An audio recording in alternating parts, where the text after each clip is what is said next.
Hi everybody, and welcome to this demonstration on looking at the different management tools that are available within AWS. So if I were to go ahead and go on to the services menu, these are all of the different management tools that are available within AWS.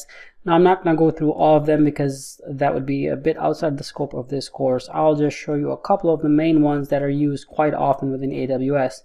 One of them which you should already be familiar with is CloudWatch, because if you have been going through this course in the beginning, we showed you how to create different billing alarms, which is also done through CloudWatch.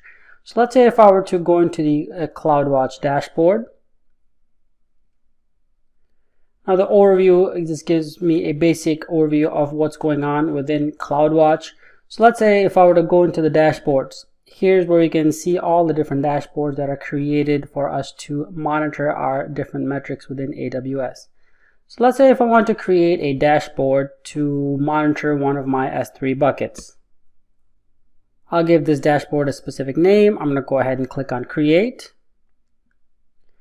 And when I do that, it gives me an option to see what type of information I want to be displayed within that specific dashboard, whether I want in line, stack line, number, text, or query results.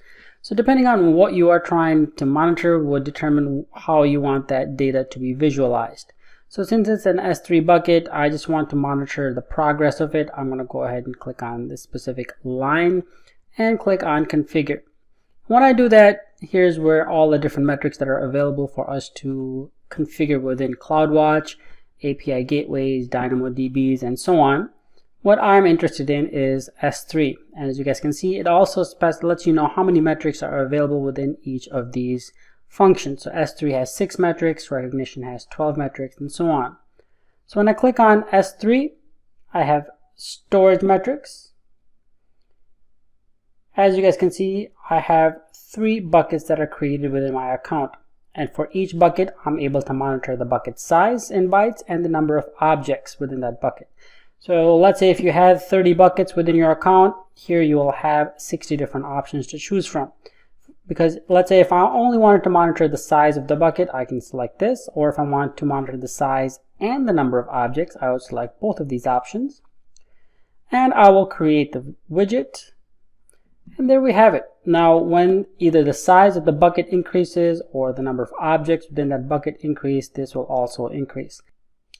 Another thing we can do within our CloudWatch metrics is specify different events.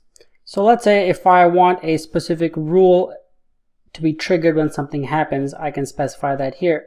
So if I were to go ahead and click on Create Rule, I can create a rule for a service. So let's say if I were to stick with S3 again, I'm going to go ahead and find S3.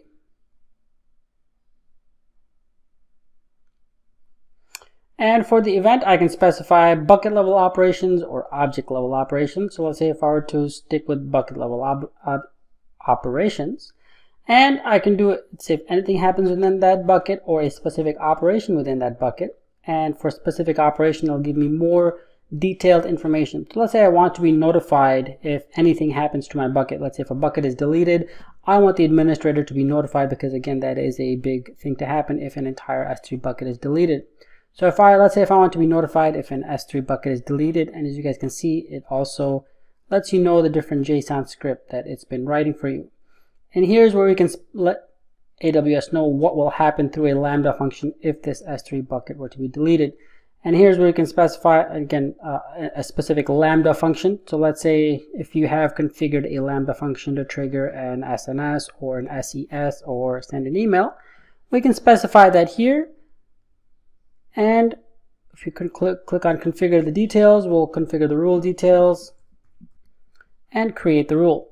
So now every time a bucket is deleted, it will trigger that Lambda function, which will send an email or whatever the Lambda function is configured to do, to let the specific person or the group know that a bucket has been deleted. And again, you can specify rules for any of the services that are within AWS. So that's an overview of CloudWatch. Let's say if we were to go into CloudFormation. And if you remember from the brief overview of CloudFormation, we can basically configure an entire network through CloudFormation stacks.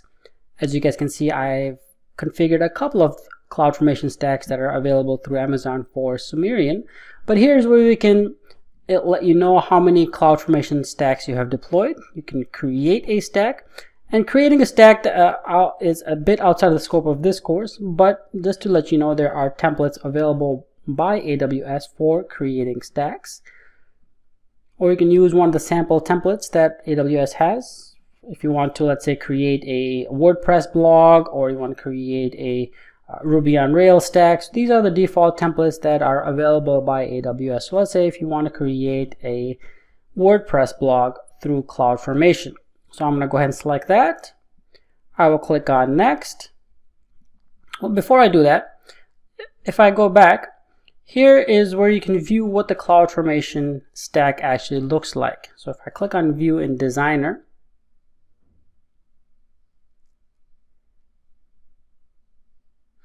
now here are all of the services that are being provisioned through this CloudFormation stack.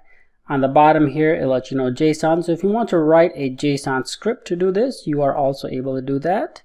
But it'll give you a visual overview of what the CloudFormation stack looks like in terms of all of the different services that are going to be provisioned. For example, the load balancers, the database instance, the EC2 instance, the web servers, and so on. So all of this is provisioned when I provision this CloudFormation stack. Now, if I were to close this, and let's say if I want to not use one of the templates that are provided by AWS that you guys can see here, let's say if you want to design your own CloudFormation template, you are also able to do that through this designer by itself. So if you go into the designer, here it'll give you a blank slate to design your entire network. And on the left hand side are all of the services that you are able to use and utilize. So let's say if you want to start off with an EC2 host, you just click and drag this out into the screen. And there we go. And as you guys can see on the bottom is where we see the JSON file where we can modify it if, for example, you want to modify the JSON through coding, or we can also have this visual designer on top. So it's a very, very powerful tool for you to deploy and manage entire networks within AWS. And the best part about this is, for example, let's say if you've already deployed a network in one of your locations and you want to duplicate that in a new location that your business is opening up, you are able to do that through CloudFormation stack. So you can have default CloudFormation templates. So whenever a new office opens up, it'll simply launch this CloudFormation stack and they will be ready to go. So it's a very powerful tool for you to utilize and deploy entire networks within AWS. So if I leave this, the last thing that I want to show you within the management tools is the Cloud Trail. Now the Cloud Trail basically lets you monitor everything that's happening within AWS. So it's a good it's actually a great auditing tool for your organization to use and utilize to know what's going on within your AWS network. So here's where it'll give you a good dashboard of all of the different audit trails that are going on, what happened, and the recent events that are recorded through audit trails. If you click on view trails, it will let you know all of the trails that have been created by the organization. You can also create new trails for anything that you want within your network. We can save that data on S3 buckets, or we can trigger Lambda functions for something to happen. So let's say if you want emails to be sent off these audit trails to management or your IT administrators, you are also able to do that. So it's a very powerful tool for auditing purposes. So if you are an administrator of your AWS network, you obviously want to be notified about everything that's going on. And again, most organizations also have periodic audits of their networks. So this would be a great tool for those meetings or for those reviews to let everybody know all of this has happened within the past month or within the past quarter and so on. So that's a general overview of the different management tools. And again, all of these are available, but most of them are a bit outside of the scope of this course. But please do take the time to go through the rest of them, get these configured, go through the steps to get you guys familiarized with the different management tools that are available within AWS.